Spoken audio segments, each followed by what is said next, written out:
নমস্কার বন্ধুরা, প্রাপ্তি CSC YouTube চ্যানেলে আপনাকে আন্তরিকতার সহিত অভিনন্দন জানাই। বর্তমান সময় ব্যবস্থায় বিভিন্ন প্রকার সরকারি কিংবা বেসরকারি যে কোনো প্রকল্পের টাকা সরাসরি ব্যাংক অ্যাকাউন্টে পাওয়ার জন্য আপনার ব্যাংক অ্যাকাউন্টের সঙ্গে আধার কার্ড যুক্ত থাকা একান্তই আবশ্যক। কেননা সকল প্রকার সরকারি প্রকল্পের টাকা ডিবিটি অর্থাৎ ডাইরেক্ট বেনিফিট অফ ট্রান্সফারের মাধ্যমে উপভোক্তাদের ব্যাংক অ্যাকাউন্টে ট্রান্সফার করা হয়ে থাকে। আজকের এই ভিডিওটির মাধ্যমে আপনি বিস্তারিতভাবে জানতে পারবেন আপনার আধার কার্ড কোন ব্যাংক অ্যাকাউন্টের সঙ্গে যুক্ত রয়েছে কিংবা আদৌ যুক্ত রয়েছে কিনা। যদি আপনার আধার কার্ড ব্যাংক অ্যাকাউন্টের সঙ্গে যুক্ত না থাকে তাহলে কিভাবে আপনি আপনার ব্যাংক অ্যাকাউন্টের সঙ্গে আধার কার্ড যুক্ত করবেন সেই সম্পর্কিত তথ্য এই ভিডিওটিতে আলোচনা করা হয়েছে। বন্ধুরা, ভিডিওটি খুব ইনফরমেটিভ হতে চলেছে, তাহলে ভিডিওটি স্কিপ না করে শেষ পর্যন্ত মনোযোগ সহকারে দেখুন। তাহলে চলুন শুরু করছি আজকের ভিডিওটি শুরু করার পূর্বে আপনার কাছে বিনীত অনুরোধ, আপনি যদি আমার চ্যানেলে নতুন হয়ে থাকেন তাহলে চ্যানেলটিকে অতি অবশ্যই সাবস্ক্রাইব করে পাশের নোটিফিকেশনটি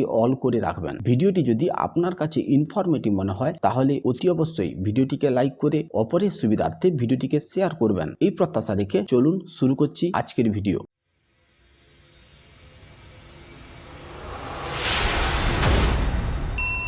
আপনার আধার কার্ড কোন ব্যাংক অ্যাকাউন্টের সঙ্গে যুক্ত রয়েছে সেটি চেক করার জন্য সর্বপ্রথম আপনাকে যে কাজটি করতে হবে, মোবাইল কিংবা ডেস্কটপে একটি ব্রাউজার ওপেন করবেন। ব্রাউজার ওপেন করার পর সার্চ বক্সে গিয়ে টাইপ করবেন UIDAI। সার্চ বক্সে UIDAI লিখে সার্চ করলে আপনার সামনে আধার কার্ডের অফিসিয়াল ওয়েবসাইটের লিঙ্ক ওপেন হবে। এই লিঙ্কে ক্লিক করলে আপনাকে পরবর্তী পেজে রিডাইরেক্ট করবে। এখানে আপনাকে আপনার ভাষা নির্বাচন করতে হবে। ভাষা নির্বাচন করলে আপনাকে আধার কার্ডের অফিসিয়াল ওয়েবসাইটের হোম পেজে রিডাইরেক্ট করবে। এখানে মাই আধার সেকশনে আপনি একটি অপশন দেখতে পাবেন যেখানে লেখা থাকবে ডকুমেন্ট আপডেট। বন্ধুরা, এই অপশনে আপনাকে ক্লিক করতে হবে। এই অপশনে ক্লিক করলে আপনাকে মাই আধার পোর্টালে রিডাইরেক্ট করবে। এখানে আপনি একটি অপশন দেখতে পাবেন যেখানে লেখা থাকবে লগ ইন। বন্ধুরা, খেয়াল করে দেখুন, এই যে লগ ইন যে অপশনটি আপনি দেখতে পাচ্ছেন, এই লগ ইন অপশনে আপনাকে ক্লিক করতে হবে। লগ ইন অপশনে ক্লিক করলে আপনাকে পরবর্তী পেজে রিডাইরেক্ট করবে। এন্টার আধার যে অপশনটি দেখতে পাচ্ছেন, এখানে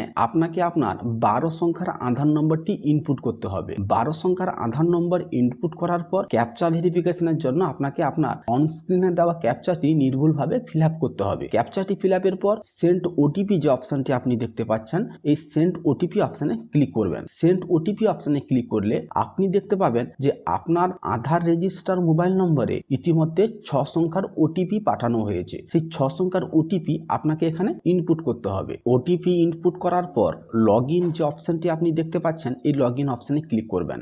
লগ ইন অপশনে ক্লিক করলে আপনার সামনে আপনার আধার কার্ডের প্রোফাইল শো করাবে। এখান থেকেই আপনি আপনার কাঙ্ক্ষিত তথ্য এখান থেকে আপনি বের করতে পারবেন। বন্ধুরা, এখানে একটি অপশন দেখতে পাবেন যেখানে লেখা থাকবে ব্যাংক সিডিং স্ট্যাটাস। বন্ধুরা, খেয়াল করে দেখুন, এই ব্যাংক সিডিং স্ট্যাটাস যে অপশনটি আপনি দেখতে পাচ্ছেন, এই অপশনে আপনাকে ক্লিক করতে হবে। এই অপশনে ক্লিক করলে আপনার সামনে আপনার ব্যাংক ম্যাপারের সমস্ত তথ্য এখানে শো করাবে, যেখানে লেখা থাকবে congratulation, your Aadhaar bank mapping has been done. এরপর আপনার আধার নাম্বার আপনার শো করাবে। সেক্ষেত্রে আপনার 12 সংখ্যার আধার নম্বরের পরিবর্তে আপনি আপনার আধারের শেষের 4টি সংখ্যা আপনি এখান থেকে দেখতে পাবেন। দ্বিতীয় রয়েছে ব্যাংক নেম, অর্থাৎ কোন ব্যাংক অ্যাকাউন্টের সঙ্গে আপনার আধার কার্ডটি যুক্ত রয়েছে সেই ব্যাংকের নাম এখানে আপনি দেখতে পাবেন। তারপরে রয়েছে যে ব্যাংক সিডিং স্ট্যাটাস। বন্ধুরা, এবার ব্যাংক সিডিং স্ট্যাটাস এখানে দেখুন অ্যাক্টিভ রয়েছে। শেষ আপডেটের তারিখ আপনার সামনে শো করাবে।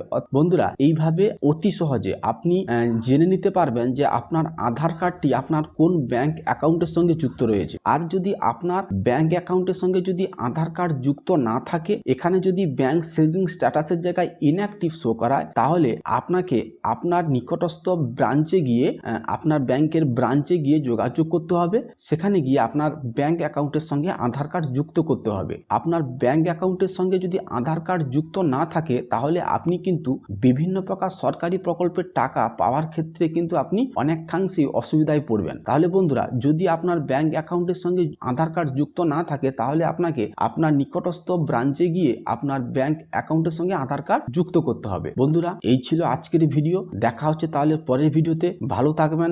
জয় হিন্দ, বন্দে মাতরম।